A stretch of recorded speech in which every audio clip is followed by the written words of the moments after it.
Hello दोस्तों, welcome back to S के ज्ञान यूट्यूब चैनल। और आज मैं आपके लिए लेकर आ गया हूँ कक्षा 12वीं का व्यवसाय अध्ययन सीजी बोर्ड का रियल पेपर। आप इस पेपर को कंप्लीट तैयार कर लेते हैं तो आपके 50 to 50 मार्क्स आराम से आ जाएंगे। दोस्तों, आप इसको बिल्कुल पूरा तैयार कर लेना। ओके, तो चलिए देखते हैं अपन इस पेपर को। क्या पूर्णांक दिया है 50 नंबर का, और यहाँ पर आपको क्या दिया गया है। अब यहाँ पर आपको कुछ नोट्स दिए गए हैं, तो नोट हम पढ़ लेते हैं। नोट में क्या दिया गया है, पहले नंबर पर है सभी प्रश्न हल करना अनिवार्य, यानी कि आपको पूरे प्रश्न हल करना है। और प्रश्न क्रमांक 1 से 8 तक के प्रत्येक प्रश्न में 1 अंक आवंटित है। और अगला है, यानी कि क्वेश्चन 1 से 8 तक 1 अंक है। और यहाँ पर दूसरे में है 9 से 17 तक प्रत्येक प्रश्न में 3 अंक आवंटित है। ओके, चलिए देखते हैं आगे। 9 से 17 तक 2 अंक है दोस्तों, सॉरी 3 नहीं 2।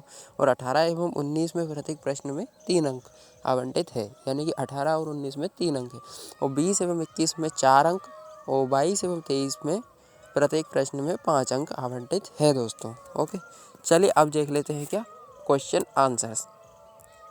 तो चलिए दोस्तों, तो सबसे पहले हमारा क्वेश्चन है प्रबंध, यानी कि ये पेपर आपको 50 नंबर का दिया गया है और आपको पूरे 50 में से 50 आ जाएंगे। बहुत इजी पेपर है।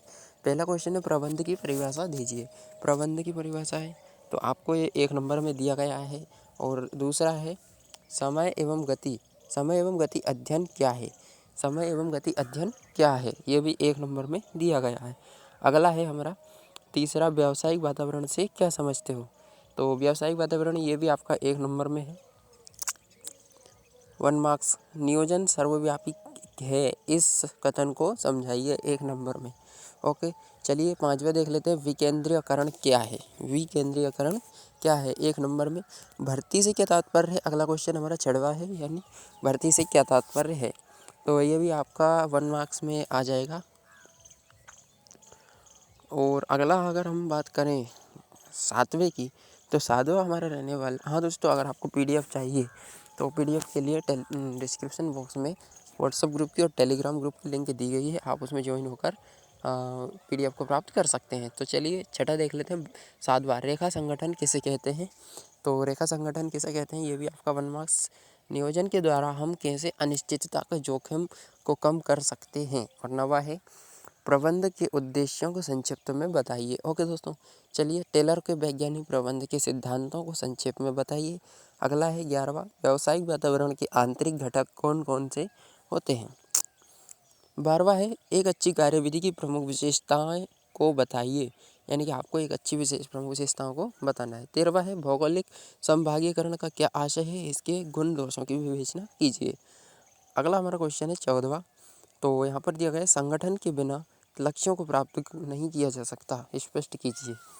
ओके, तो देख ले 15, भर्ती के आंतरिक स्रोतों को बताइए। 15वां है, भर्ती के आंतरिक स्रोतों को बताइए। 16वां, एक अच्छे प्रशिक्षण कार्यक्रम में कौन कौन सी बातें होती है। ओके दोस्तों, चलिए अब देख लेते हैं अपन कौन सा 17वां क्वेश्चन। और ये क्वेश्चन आपको, अगर आपको इसके आंसर्स नहीं आते हैं तो आपको क्या करना है, आपकी बुक में नहीं मिलते हैं तो गूगल पर सर्च करना है। जैसे हमें सर्च करना है, एक अच्छे प्रशिक्षण कार्यक्रम में कौन कौन सी बातें होती हैं, तो आपको उसमें आंसर मिल जाएगा। ओके, चलिए निम्न का संक्षेप में वर्णन कीजिए। उदारीकरण, निजीकरण और वैश्वीकरण, यानी कि आपको मोस्ट इम्पोर्टेंट 100% आएंगे। और अगला हमारा क्वेश्चन है, क्या टेलर की विभेदात्मक मजदूरी पद्धति किस प्रकार काम करती है, उदाहरण देकर स्पष्ट कीजिए। टेलर की विभेदात्मक मजदूरी, आपको ध्यान से पढ़ना है दोस्तों क्वेश्चन को। अगला है, प्रबंध कला एवं विज्ञान दोनों है, क्या समझाइए। ओके, 20वां, समन्वय प्रकार प्रबंध का सार है, इस कथन को स्पष्ट करते हुए समन्वय के महत्व को समझाइए। ओके दोस्तों, चलिए अगला देख लेते हैं अब 21वां, आर्थिक वातावरण किसे कहते हैं। आर्थिक वातावरण किसे कहते हैं और इसकी प्रमुख विशेषताएं आपको बतानी है। ओके, हाँ, आर्थिक वातावरण, तो ये आर्थिक वातावरण आपको किसे कहते हैं ये बता देना है और इसकी प्रमुख विशेषताएं भी बता देनी है दोस्तों। ओके, चलिए 22वां देखते हैं अब।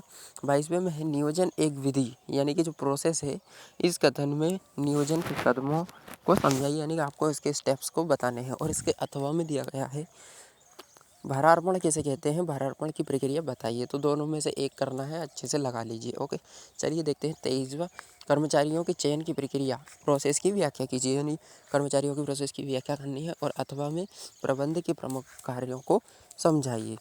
ओके दोस्तों, तो ये आज हमारा ये पेपर था।